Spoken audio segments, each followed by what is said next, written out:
نحمده ونصلي ونسلم على رسوله النبي الأمين المقين الحنين الكريم الرؤوف الرحيم. أما بعد، فأعوذ بالله من الشيطان الرجيم. بسم الله الرحمن الرحيم. لن تنالوا البر حتى تنفقوا مما تحبون وما تنفقوا من شيء فإن الله به عليم. صدق اللہ مولانا العظیم. معزز مقررین، مہمانان گرامی اور آج کی اس خوبصورت اور پروقار تقریب اور مجلس میں شریک خواتین و حضرات، اللہ رب العزت کا بے پایہ لطف و کرم اور احسان عظیم ہے کہ جس نے توفیق عطا فرمائی اور ہم لوگ ایک نہایت ہی معزز اور محترم اپنے دور کی ایک عظیم شخصیت محترم واصف علی واصف صاحب کی یاد میں انعقاد پذیر اس مجلس میں شریک ہوئے. اللہ پاک ہم سب کا یہاں پر جمع ہونا اپنی بارگاہ اقدس میں قبول و منظور فرمائے. حاضرین محترم، یہاں اسٹیج پر بہت ساری باتیں ہوئیں اور محترم واصف علی واصف رحمۃ اللہ علیہ ان کے زندگی کے بہت سارے واقعات سننے کا موقع ملا، جس سے ایک بات یقیناً واضح ہے کہ وہ اللہ کے بندے تھے اور انہوں نے اپنی زندگی کے شب و روز، زندگی کے قیمتی لمحات لوگوں میں ہدایت کا پیغام پہنچانے اور لوگوں کی اصلاح پر صرف کیے.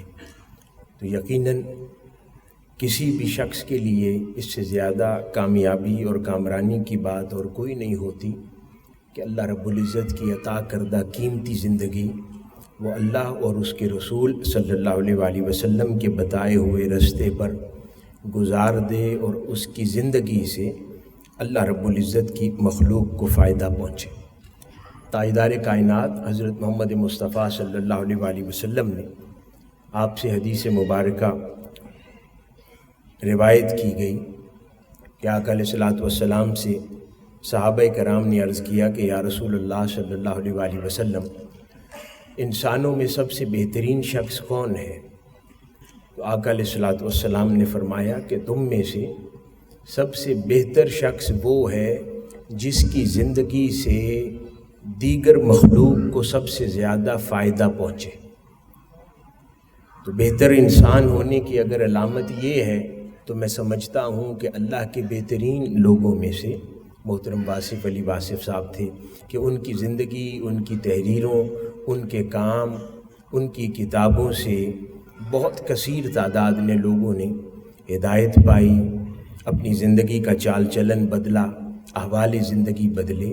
تو یقیناً آقا علیہ الصلوۃ والسلام کی حدیث مبارکہ کی روشنی میں ایک بہترین انسان تھے.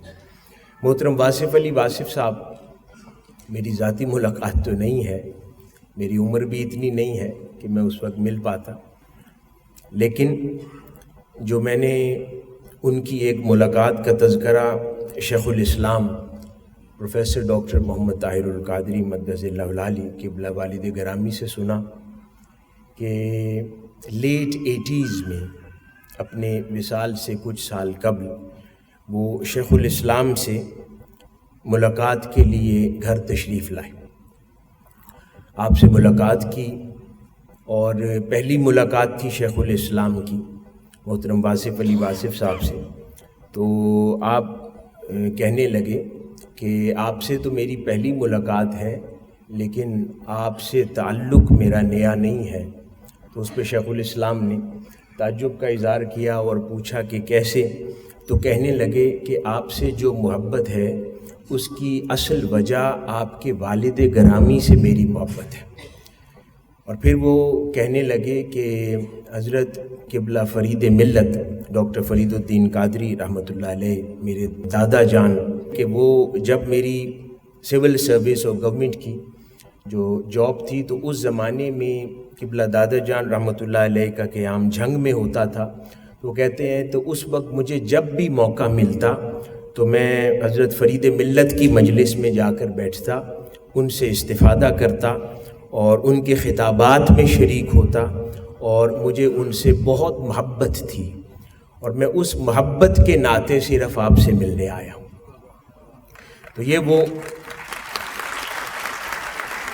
ایک ملاقات جو ان کی حضور شیخ الاسلام سے ہے، میں نے چاہا کہ ان سے محبت کرنے والے بیٹھے ہیں یہاں پر، تو اس ملاقات کا تذکرہ بھی یہاں پر کر دیا جائے، کیونکہ آج ہم محترم واصف علی واصف صاحب کے لیے یہاں پر جمع ہیں، تو میں نے خواہش کی کہ کیوں نہ ان کی تعلیمات جس انداز میں لوگوں کو اللہ اور اس کے رسول اور شریعت محمدی صلی اللہ علیہ وآلہ وسلم کے قریب لاتی تھیں، تو کیوں نہ ایک تربیت کے حوالے سے ایک آدھ بات کا تذکرہ کر لیا جائے، تاکہ جب اس مجلس سے جدا ہوں تو ایک اچھا پیغام تصوف کے حوالے سے لے کر جائیں۔ قرآن مجید کی جو آیت مبارکہ میں نے گفتگو کی ابتدا میں تلاوت کی، اس میں اللہ رب العزت ارشاد فرماتے ہیں کہ تم ہرگز نیکی کو نہیں پہنچ سکتے جب تک تم اللہ کی راہ میں اپنی محبوب چیزوں میں سے خرچ نہ کرو، بے شک اللہ خوب جاننے والا ہے۔ یہ آیت مبارکہ ہم نے کئی مرتبہ قرآن مجید میں سن رکھی ہے۔ اللہ پاک فرماتا ہے کہ تم اس وقت تک نیکی کی حقیقت کو نہیں پا سکتے جب تک تم اپنی محبوب چیز میں سے خرچ نہ کرو۔ جب یہ ہم قرآن مجید کی آیت پڑھتے ہیں تو عموماً خیال چلا جاتا ہے کہ شاید یہاں پر مال خرچ کرنے کی بات ہو رہی ہے، کہ اللہ کی راہ میں مال خرچ کرو، اپنے وسائل میں سے اللہ کی راہ میں خرچ کرو۔ حاضرین گرامی، میں آج ایک نقطہ عرض کرنا چاہتا ہوں اس حوالے سے، وہ یہ کہ نیکی در حقیقت کیا ہے۔ نیکی یہ ہے کہ اللہ رب العزت نے جن احکامات پر بجاوری کا حکم دیا ہے ان پر عمل پیرا رہنا، اور جن کاموں سے روکا ہے ان سے رک جانا، اور جو بھی کام ہیں اللہ اور اس کے رسول صلی اللہ علیہ وآلہ وسلم کی رضا کے لیے کرنا، وہ نیکی کہلاتی ہے۔ اور فرمایا کہ کسی بھی نیکی کی حقیقت کو نہیں پا سکتے اگر تم اپنی محبوب چیزوں میں سے خرچ نہ کرو، اور اس کے اندر کوئی گنجائش نہیں ہے۔ اللہ پاک نے یوں قرآن مجید میں ارشاد فرمایا ایک فارمولا کے تحت کہ تمہارے پاس کوئی صورت نہیں ہے نیکی کی حقیقت کو پانے کی اگر اپنی محبوب چیزوں میں سے خرچ نہ کر دو۔ یعنی اس کو عموم کے طور پر، یعنی پاسبل آپشن کے طور پر ڈسکس نہیں کیا، بلکہ کلیئرٹی سے فرمایا کہ تم نیکی کی حقیقت نہیں پا سکو گے جب تک تم اپنی محبوب شے میں سے۔ تو جن کے پاس مال نہیں ہے تو حاضرین گرامی اس کا مطلب ہے وہ نیکی کی حقیقت نہیں پا سکتے؟ نہیں۔ تو یہاں پر جب اللہ پاک نے فرمایا کہ اپنی محبوب چیزوں میں سے خرچ کرو، کہ اس کا مطلب یہ ہے کہ محبوب شے صرف مال نہیں ہوتی، مختلف لوگوں کی زندگی میں محبوب شے مختلف ہو جاتی ہے۔ میں اس طرف توجہ دلوانا چاہتا ہوں۔ مثال کے طور پر کسی کی زندگی میں مال کی اہمیت ہے، جب پیسہ اس سے مانگا جائے تو وہ مال خرچ کرتے اس کے دل کو کچھ ہوتا ہے، تو ہم جانیں گے ہاں مال اس کی محبوب شے ہے، تو اس کو نیکی کی حقیقت تب ملے گی جب وہ مال خرچ کرے گا۔ کسی کو مال دینے سے فرق نہیں پڑتا، کسی کا دل کو کچھ ہوتا ہے جب اس سے وقت مانگا جائے۔ آپ کسی کے پاس جاتے ہیں، وہ کہتا ہے کہ بھائی مجھ سے پیسے لے لو، پر جو تم اللہ کی دین کی طرف مجھے کہتے ہو کہ وقت خرچ کرو، وقت نہیں ہے میرے پاس، وقت میرا بہت قیمتی ہے۔ اس کا مطلب ہے کہ جب وہ مال خرچ کرے گا اسے نیکی کی اجر ملے گا، لیکن نیکی کی حقیقت نہیں ملے گی۔ نیکی کی حقیقت اسے تب ملے گی جو جس شے کو وہ محبوب جانتا ہے، جو اس کے پاس کم ہے، خرچ کرتے دل کو کچھ ہوتا ہے، جب وہ دے گا تو در حقیقت تب وہ نیکی کی حقیقت کو پہنچے گا۔ ایک گلوکار ہے، اس کو پیسے سے محبت نہیں ہے، اس کی سب سے قیمتی شے اس کی آواز ہے، تو اس کی محبوب شے اس کی آواز ہے۔ جب وہ اپنی آواز اللہ کے دین کو دے گا تو پھر اسے نیکی کی حقیقت ملے گی۔ ایک فوجی ہے، اس کے پاس اس کی کل دولت جہاں اس کی جان ہے، اس کی زندگی ہے، جب وہ اللہ کی راہ میں جان دے گا تو اسے نیکی کی حقیقت ملے گی۔ کوئی عالم دین ہے، کوئی اسکالر ہے، اس کی کل جہاں اس کا علم ہے، وہ کچھ بھی خرچ کر لے نیکی کی حقیقت کو نہیں پائے گا۔ اس کو نیکی کی حقیقت تب ملے گی جب اپنا علم اللہ کے دین کے لیے صرف کرے گا۔ تو اسی طرح نوجوان ہے، نوجوانوں کو اپنی جوانی پر بڑا فخر ہوتا ہے، کبھی باڈی بلڈنگ کرتے ہیں، کبھی جم جاتے ہیں، بنے سنورے رہتے ہیں، تو اپنی جوانی پر بڑا فخر ہے۔ تو اللہ پاک فرما رہا ہے اے نوجوانوں، تمہیں نیکی کی حقیقت تب دوں گا جب اپنی جوانی میرے دین کو دو گے، جب اپنی جوانی اللہ کی راہ میں دو گے تب تمہیں دوں گا۔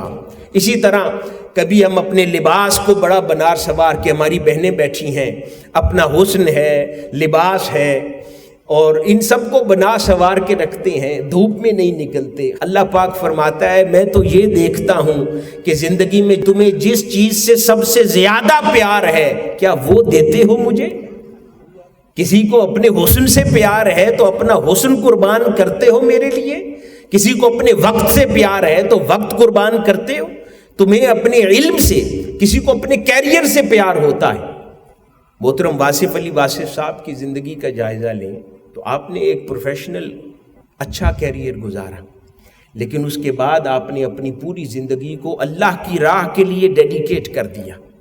اپنی زندگی میں بہت سارے فیصلے آپ نے ایسے کیے ہوں گے کہ جو فیصلے ممکن ہے پروفیشنل کیریئر کے حوالے سے اگر سوچتے تو آپ کہتے شاید میں اس سے بہت زیادہ اوپر جا سکتا ہوں، لیکن آپ نے ہر اس پروفیشنل کیریئر کو اس راہ پر قربان کر دیا۔ کیوں؟ کیونکہ سودا ہے ہی یہی کہ جس شے کو سب سے زیادہ قریب جانتے ہو اسے اللہ پر قربان کر دو۔ کیوں سیدنا ابراہیم علیہ السلام سے اسماعیل مانگے گئے؟ کیونکہ سیدنا اسماعیل محبوب تھے، خدا نے کہا مجھے دے دو۔ کیوں تاجدار کائنات صلی اللہ علیہ وآلہ وسلم سے گود میں شہزادے دو ہیں، امام عالی مقام مانگے گئے؟ کیونکہ وہ محبوب ہیں، کہا مجھے دے دو۔ اور آخری ایک واقعہ عرض کرتا ہوں، اس سے بات سمجھ آ جائے گی۔ سیدنا جنید بغدادی رضی اللہ تعالیٰ عنہ، بہت بڑا نام ولایت کا، بزرگان دین کے اندر صوفیاء کرام میں بہت بڑا نام سیدنا جنید بغدادی رضی اللہ تعالیٰ عنہ۔ آپ اس تصوف اور معرفت کی گھاٹیوں میں آنے سے پہلے آپ اپنے دور کے رستم زمان تھے، آپ پہلوان تھے، بغداد شہر کے بہت معروف پہلوان تھے، اور آپ بادشاہ کی طرف سے کشتیاں لڑا کرتے تھے اور لوگ اس پہ بڑا، اور آپ کو کبھی کسی نے ہرایا نہیں تھا۔ نوجوان تھے لیکن اتنے طاقتور پہلوان تھے کہ بادشاہ کی طرف سے لڑتے اور آج تک کسی نے ہرایا نہیں تھا۔ ایک روز بادشاہ سلامت بھی بیٹھا ہوا ہے، پورا دربار لگا ہے، پورا شہر موجود ہے، اکھاڑے میں اترتے ہیں، اس دن آواز دی جاتی ہے کہ آج میرے رستم زمان۔ بادشاہ کہتا ہے اس سے کون لڑے گا؟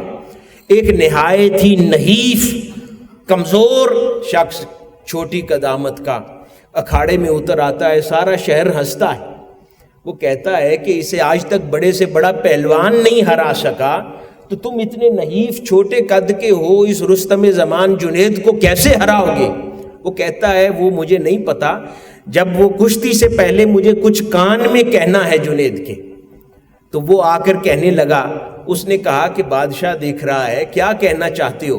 وہ کہتا ہے اور میں کچھ نہیں کہتا، مجھے پتا ہے تم مجھے ہرا لو گے، میں بڑا کمزور ہوں، چھوٹا سا انسان ہوں، بس اتنا کہنا چاہتا ہوں کہ میں تاجدار کائنات صلی اللہ علیہ وآلہ وسلم کی آل سے ہوں، ضرورت مند ہوں، اور آج کی کشتی جیت کر جو پیسے ملیں گے اپنی بیٹی کی شادی کرنا چاہتا ہوں۔ تم تو جیتتے رہتے ہو، آج کشتی ہار جاؤ، میرے پاس تمہیں دینے کے لیے کچھ نہیں ہے، پر میں اتنا جانتا ہوں کہ میرے نانا تمہیں خالی ہاتھ نہیں جانے دیں گے۔ بس یہ ایک لمحے کا خیال تھا، وہاں پر رستم زمان جنید کا پورا کیریئر تھا کہ ساری زندگی کشتی نہیں ہارا۔ انہیں پتا تھا کہ بادشاہ ایک لمحے میں نکال دے گا جاب سے، اگر اس کمزور سے شخص سے ہار گیا، اور شہر میں عزت کا ٹھکانہ نہیں رہے گا۔ مگر آپ نے اپنا پورا کیریئر پوری شان و شوکت، بادشاہ کی قربتیں، عزت، نام و نمود، ہر شے ارادہ کر لیا کہ میں تاجدار کائنات صلی اللہ علیہ وآلہ وسلم کی اس ضرورت مند شخص جو کہ حضور کی اولاد کہنے کا دعویٰ کرتا ہے، میں آج اس پر قربان کر دوں گا۔ یعنی آقا علیہ الصلوۃ والسلام پر انہوں نے اپنا کیریئر قربان کرنے کا ارادہ کیا اور وہ کشتی ہار گئے۔ اس شخص کو انعام مل گیا، اس کی ضرورت پوری ہو گئی، بادشاہ نے جاب سے نکال دیا اور شہر میں بہت بے عزتی ہوئی۔ اس بے عزتی کو سنتے سنتے گھر لوٹے، اور گھر جب رات سوئے تاجدار کائنات صلی اللہ علیہ وآلہ وسلم خواب میں تشریف لے آئے۔ آپ نے فرمایا کہ جنید کیا ہوا اگر بادشاہ نے تجھے اپنی قربت سے نکال دیا؟ تو نے میری خاطر اپنی عزت داؤ پہ لگائی ہے، میں نے تجھے اب خدا کی قربت میں داخل کر دیا، اور قیامت تک اب جب ولایت کی بات ہوگی، اللہ والوں کی بات ہوگی، جنید تیرے نام کے بغیر مکمل نہیں ہونے دوں گا۔ یہی وجہ ہے سیدنا جنید بغدادی رضی اللہ تعالی عنہ، کوئی تصوف کی بحث اور بات مکمل ہوتی نہیں ہے اگر سیدنا جنید بغدادی رضی اللہ تعالی عنہ کی بات نہ ہو۔ تو حضرین گرامی، یہ مثال کیا ہے کہ ان کی قیمتی شے ان کا کیریئر تھا جو انہوں نے تاجدار کائنات صلی اللہ علیہ وآلہ وسلم پر قربان کر دیا۔ تو میں بات ختم کرتا ہوں اس پیغام کے ساتھ کہ ہر انسان، مرد و زن کی زندگی میں ایسے موقع آتے ہیں جہاں پر اس کو فیصلہ کرنا ہے، اسے چننا ہے کہ اس نے دنیا میں اپنے کیریئر، اپنی کسی پسندیدہ چیز، کسی مال، کسی کاروبار، کہیں کسی شے کا انتخاب کرنا ہے، یا کسی دل کے قریب چیز کو اللہ پر قربان کر دینا ہے، اللہ کے دین پر قربان کر دینا ہے، اپنی ذات کی پسندیدہ مشغلے کو۔ ہمارے نوجوان بھائی بیٹھے ہیں، آپ لوگوں کو بچوں کے اسکول لائف میں سب سے محبوب چیز کیا ہوتی ہے؟ چھٹی ہوتی ہے۔ جس دن انہیں چھٹی مل جائے، اس سے زیادہ حسین اور محبوب چیز بچوں کی کچھ ہوتی ہے؟ نہیں ہوتی۔ اپنی چھٹی کو اللہ کے دین پر قربان کر دیا کریں۔ وقت ملے اللہ کی مخلوق کے لیے چھٹی صرف کر دیا کریں، مخلوق کے غریبوں کے کام آنے کے لیے چھٹی صرف کر دیا کریں، کمزوروں ناداروں کی مدد کے لیے چھٹی صرف کر دیا کریں، کیونکہ چھٹی اس دن سب سے محبوب شے ہے۔ پاکٹ منی ملتی ہے، چھٹی پلان کرتے ہیں، کوئی چیز لینی ہے، تو یہ ہیں چھوٹے چھوٹے سودے، لیکن اللہ پاک دلوں کے حال جانتا ہے۔ یہی چھوٹے سودے انسان کو بہت بڑا کر دیتے ہیں۔ اللہ کی نگاہ میں یہ چھوٹے چھوٹے سودے بہت عظیم بنا دیتے ہیں۔ یہ پیغام تمام اللہ والوں کا ہے، یہی پیغام ہر دور میں نیک اور اللہ پاک کی برگزیدہ ہستیاں دیتی آئی ہیں، اور یہی پیغام محترم واصف علی واصف صاحب کا ہے۔ جتنا مجھے اتفاق ہوا ان کی کتب کی مطالعے کا، تو آپ نے ہر جگہ پر عملی تصوف کی جو ترغیب دی، وہ عملی تصوف کیا ہے؟ وہ عملی تصوف یہ ہے کہ ایک ہاتھ سے قرآن و سنت یعنی شریعت کا دامن تھام لو، اور دوسرے ہاتھ سے قربانی دینے کے لیے ہمیشہ آمادہ رہو۔ ہر چیز جو پسند ہے لیکن خدا کو ناپسند ہے، اسے چھوڑ دو، چاہے جھوٹ بولنا ہو، چاہے فریب ہو، چاہے نفس کی خواہشات ہوں، چاہے بری عادتیں ہوں، ہر وہ شے جو ذات کو پسند ہے، دل کے بہت قریب ہے، اللہ اور اس کے رسول کے لیے چھوڑ دو۔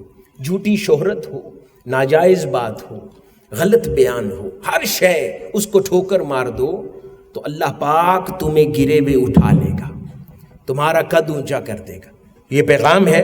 اور میں آخر میں ایک بار پھر اس خوبصورت اور عظیم الشان پروگرام پر جو فاؤنڈیشن ہے اور محترم کاشف محمود صاحب اور ان کی ساری ٹیم کو مبارکباد دیتا ہوں، اور دعا کرتا ہوں کہ آپ لوگوں کی یہ ایکٹیویٹیز، یہ فورم سلامت رہے، جو لوگ اس سے وابستہ ہیں انہیں ہمیشہ یہاں سے خیر ملتی رہے، رشد و ہدایت کا کام یہاں سے جاری و ساری رہے، اور یہاں سے اللہ اور اس کے رسول اور دین کا پیغام ہمیشہ صحیح پیغام، امن کا پیغام، سلامتی کا پیغام، محبت کا پیغام یہاں سے عام ہوتا رہے۔